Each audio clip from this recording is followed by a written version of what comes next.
আসসালামু আলাইকুম। প্রিয় দর্শক, অন্য মঞ্চের আজকের আলোচনায় আমাদের অতিথি হিসেবে আছেন শিক্ষক ও সমাজ বিশ্লেষক নাহিদ আক্তার। নাহিদ আক্তার, আপনাকে আমাদের অনুষ্ঠানে স্বাগত জানাচ্ছি। নাহিদ আক্তার, আজকে আমরা এমন একটা সময় বসেছি যে আমাদের জাতীয় সংসদ নির্বাচন মাত্রই শেষ হয়ে গেল এবং এটা একটা অন্যরকম নির্বাচন ছিল। কারণ এই নির্বাচনে একই সঙ্গে আমরা একটা গণভোটেও আমাদেরকে ভোট দিতে হয়েছে এবং ভোটের ফল এর মধ্যে আপনি পেয়ে গেছেন। তো এই যে ফল, এই যে ভোট, আপনি নিজে ভোট দিয়েছেন কিনা আমি জানি না। এই যে ঘটনাগুলো ঘটেছে, আমরা কালকে নিজেরা ভোট দিতে গিয়েছি, আমরা আমরা আমরা স্বামী স্ত্রী দুজনেই গিয়েছি বাইরে ভোট দিতে, এবং আমরা সেখানে ভোটের একটা পরিবেশ দেখেছি। তো আমি যা দেখেছি সেটা আমি আমার চ্যানেলে বলেছি, কিন্তু আপনার অভিমত গুলো আমি জানতে চাই। আপনার কাছে আমার প্রশ্ন কয়েকটা। প্রথমত প্রশ্ন হলো, অনেক বছর পর একটা ভোট হলো যেখানে নাকি সাধারণ মানুষ নিঃসংকোচ চিত্তে ভোট দিতে পেরেছে, এবং আমার ধারণা তারা যে ভোট দিয়েছে তার প্রতিফলনও তারা রেজাল্টে দেখতে পেয়েছে। এই যে ঘটনাটা, এই ঘটনাটা আপনার জন্য কতটুকু মানে গুরুত্ব বহন করে, এই ভোট দিতে পারাটা এবং ভোটের রেজাল্ট পাওয়া? আপনাকে ধন্যবাদ আর অন্য মঞ্চের দর্শকদেরকে শুভেচ্ছা। আসলে অনেক বছর পরে একটা পার্টিসিপেটরি নির্বাচন হয়েছে। ব্যাপারটা আমাদের জন্য অনেক আশার আসলে। এছাড়া হচ্ছে আমরা দেখেছি এবং শুনেছিও। এই যে মানে কিছুক্ষণ আগে আমার আম, এক ভাবির সাথেও কথা হচ্ছিল যে বিভিন্ন কেন্দ্রে কেন্দ্রে ঘুরে দেখেছে, দেখা হয়েছে যে খুব সুন্দরভাবে সুশৃঙ্খলভাবে নির্বাচনটা হয়েছে। এরকম নির্বাচন আসলে অনেক বছর হয়নি, এবং আম, আমি খুব একটা দেখিনি যে খুব ডিসস্যাটিসফাইড কোনো আশেপাশের কোনো মানুষের কোনো মন্তব্য কোন একেবারেই মানে ডিসস্যাটিসফ্যাক্টরি দেখিনি। সবাই খুবই স্যাটিসফাইড, এবং এটা হচ্ছে আর কি নির্বাচনের অবস্থা। এছাড়া এক মানে এই নির্বাচনের সব থেকে উল্লেখযোগ্য যে বিষয়টা, যেটা আমার কাছে আহ যুগান্তকারী লেগেছে, ভালো লেগেছে যে সেটাই না, সেটা হচ্ছে আইন শৃঙ্খলা পরিস্থিতির আহ একটা অদ্ভুত নিয়ন্ত্রণ দেখেছি আমরা। হ্যাঁ। তো আমরা বাংলাদেশকে কিন্তু সবসময়ই, বিশেষ করে আমরা যারা বিদেশে থাকি, আমরা কিন্তু বাংলাদেশের ল অ্যান্ড এনফোর্সমেন্টের উপরে খুব আনহ্যাপি থাকি, এবং বাংলাদেশে কোনো সময় আইনের প্রয়োগ নেই। তারপরে আমরা বিগত যে এই যে 18 মাসে ভীষণভাবে মব সহিংসতা বা যে যেখানে পেরেছে সহিংসতা করেছে, আইনের প্রয়োগ মানে এনফোর্সমেন্ট কোথাও দেখিনি। কিন্তু গতকালকে বাংলাদেশ প্রমাণ করে দিয়েছে যে তারা যদি চায় তাহলে তারা সুশৃঙ্খলভাবে যে কোনো সিচুয়েশনকে, মানে নির্বাচনের মতো এত জটিল একটা অঙ্ক, যেটাতে মানে যে কোনো ভয়াবহ ধরনের দুর্ঘটনা ঘটতে পারতো। বিগত দিনে অনেক দেখেছি, আমরা ছোটবেলা থেকে দেখেছি। তো সেক্ষেত্রে কিন্তু ভয়, একটা শঙ্কা সবার মনে মনে ছিল যে না যেন নেক্সট আওয়ারে কি হয়, না যেন কি হয়। সেটা কিন্তু হয়নি। তার মানে কি, যে বিপুল সংখ্যক আইন শৃঙ্খলা বাহিনীকে তারা এমপ্লয় করেছে, এবং তারা খুব সুন্দরভাবে নিয়ন্ত্রণ করতে পেরেছে। যেতটুকু টুকটাক ঘটনা, ততটুকু বাংলাদেশের কালচারে খুব একটা যে মানে হবে না, এটা ধরে নেওয়া আসলে ঠিক হবে না। যদিও কোনো রকমের অঘটন কে আমি আর কি রোমান্টিসাইজ করছি না, কিন্তু অনেক ভালো হয়েছে। এরপরে যদি আপনি জিজ্ঞেস করেন যে রেজাল্ট কেমন হয়েছে, আমার কাছে মানে বিএনপি যে নিরঙ্কুশ সংখ্যাগরিষ্ঠতা পেয়েছে, এটা কিন্তু আমি এক্সপেক্ট করিনি। আমার মনে হয়েছিল যে জামাত আরো বেশি, বা জামাত বা তাদের তার 11 দলীয় জোট আরো বেশি ইয়ে আসন পাবে। যেভাবে তার আগের দিনও, মানে নির্বাচনের আগের দিন রাতেও যেরকম টাকা পয়সার লেনদেন, বা অনেকের কাছে টাকা পয়সা দেখেছি, মানে সোশ্যাল মিডিয়াতে ছয় লাভ হয়ে গেছিল, একটা ভয় কিন্তু ছিল। তো সেই হিসেবে দেখলে আপনি মানে আমি যেটা ব্যক্তিগতভাবে দেখেছি যে ওই রেজাল্টটা অনেক আর কি সারপ্রাইজিং ছিল, যে একেবারে এতগুলি আম, উম, সোয়া 200 ভোট, মানে 200-র অধিক যে ভোট পাবে এটা আসলে আমি আশা আসন করিনি। পাবে। হ্যাঁ, আসন পাবে, হ্যাঁ সরি, জি। আসন পাবে, ওইটা ওই ওই আশাটা আর কি আমি করিনি যে এতগুলি পেয়ে যাবে, এটা আমি মানে চিন্তা আচ্ছা, করিনি। এই বেশি আসন পাওয়াটা গণতান্ত্রিক ব্যবস্থায়, মানে এই যে একটা সংখ্যা একক মানে নিরঙ্কুশ সংখ্যাগরিষ্ঠতা জাতীয় সংসদে পাওয়া, এটা কি আপনার জন্য মনে হয় যে আমাদের দেশের গণতন্ত্রের জন্য আগামীতে এটা লাভজনক হবে? আম, নিরঙ্কুশ সংখ্যাগরিষ্ঠতায় অনেক শঙ্কা থাকে, এটা ব্যাপক একটা বোঝাও বটে। বিএনপির উপরে এক্সপেকটেশন আনলিমিটেড ভাবে বেড়ে যাবে। যেমন বিগত যে সরকার, আমাদের যে এই ইন্টারিম গভর্নমেন্ট ছিল, তারা যখন এসেছিল, একটা সরকারের পতন হয়েছে 17 বছর পরে, তারপরে তাদের উপরে আশা ছিল অসীম। এবং সেটা তারপরেও কিন্তু জনগণ জানতো যে এটা একটা ইন্টারিম সরকার এবং তারা সবকিছু পূরণ করার জন্য আসেনি। সেক্ষেত্রে বিএনপি যেভাবে এসেছে, বা তারেক রহমান যে প্রমিসগুলি করেছেন ওনার ম্যানিফেস্টোতে, বা উনি আসার পর থেকে উনি যা যা বলেছেন যে সমস্ত সংস্কার করবেন বা আহ, যে সমস্ত উন্নয়ন দেশের করবেন, সেখানে তাদের বোঝা তো অনেক বেশি বেড়ে যায়। অ্যাট দ্য সেম টাইম আপনি দেশের অর্থনীতির অবস্থা তো জানেন, বিপুল পরিমাণে ঋণের বোঝা নিয়ে বা এই সরকার বসবে, বিপুল পরিমাণে ঋণের বোঝা নিয়ে বসবে, ভঙ্গুর একটা অর্থনৈতিক অবস্থা, ভঙ্গুর ইনভেস্টমেন্ট, সব জায়গায় ইনভেস্টমেন্টের তো একেবারে ধ্বংস হয়ে গেছে। তারপরে মানে জব সেক্টরে মারাত্মক ক্রাইসিস আছে, দারিদ্রতা বৃদ্ধি পেয়েছে। আমার কত শতাংশ আমি এই মুহূর্তে ভুলে গেছি, মানে ব্যাপকভাবে বেড়েছে। মানে অর্থনৈতিক টানাপোড়েন, মানুষের ক্রয় ক্ষমতা, সবকিছু যেখানে একেবারে ধ্বংসের মুখে, এরকম একটা ধ্বংসাবশেষের ভেতরে বিপুল সংখ্যক আহ, আসন নিয়ে বসা কিন্তু ফার্স্ট অফ অল একটা বোঝা। তারপরে একটা জিনিস আমরা যেটাকে পলিটিক্যালি অ্যানালাইজ করা যায় যে এত পরিমাণে যখন তারা মানে আসন পেয়েছে, তার মানে কি তাদের ফ্যাসিস্ট হয়ে ওঠার কোনো চান্স থাকে কিনা, যেটা বাংলাদেশের সবাই বলা বলি করেছে বিগত দিনে, যে বিএনপি যদি অধিক ভোট পায়, যেটা জামাত বারবার বলেছে যে অধিক ভোট পেলে তারাও ফ্যাসিস্ট হয়ে উঠবে। তো এখন এর মানে কিন্তু এই নয় যে বেশি ভোট পেলেই বা বেশি আসন পেলেই যে জেনুইনলি ফ্যাসিস্ট হয়ে উঠতেই হবে, সেটা সেটা কিন্তু একেবারেই মানে হলফ করে বলাও যায় না। কারণ তারেক রহমান কিন্তু বিগত সরকারের পতন দেখেছেন, একটা ডিকটেটরিয়াল গভর্নমেন্টের পতন হয়েছে।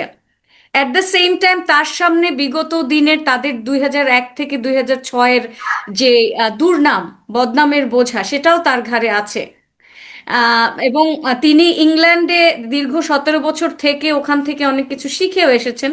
এবং তার বক্তব্য, এখন BNP is not all about Tarique Rahman alone, we know that, যে উনি কি সব, উনি হয়তো অনেক ডিফারেন্টলি দেখছি আমরা, যে এই আগের যে তারেক রহমান আর বর্তমান তারেক রহমান, এই দুজনার ক্যারেক্টারিস্টিক সম্পূর্ণ ডিফারেন্ট, তারা ডিফারেন্টলি অ্যাপিয়ার হয়েছে। যেমন আজকে সকালে উনি বলেছে যে বিরোধী দলের প্রতি যাতে সহিংস না হয়, সহিংস আচরণ না করে। ঢাকা শহর, আমি এইমাত্র বাইরে থেকে আসলাম, একদম ঠান্ডা, কোনো জায়গায় কোনো মানে চিল্লাচিল্লি হুড়োহুড়ি, বোম ফাটছে না, মানে বিকট শব্দে গান হচ্ছে না, বা সেই যে সেলিব্রেশনটা উনি বন্ধ রেখেছেন। তো অল টুগেদার ওনার একটা ভিশন আছে, he has a plan and they have a plan.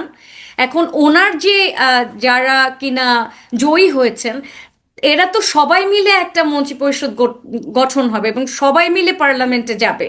তার মানে সবাই কি কোঅপারেট করবে, সবাই কি একই রকম বিহেভ করবে, দুর্নীতি কি করবে কিনা এর আগের মতো?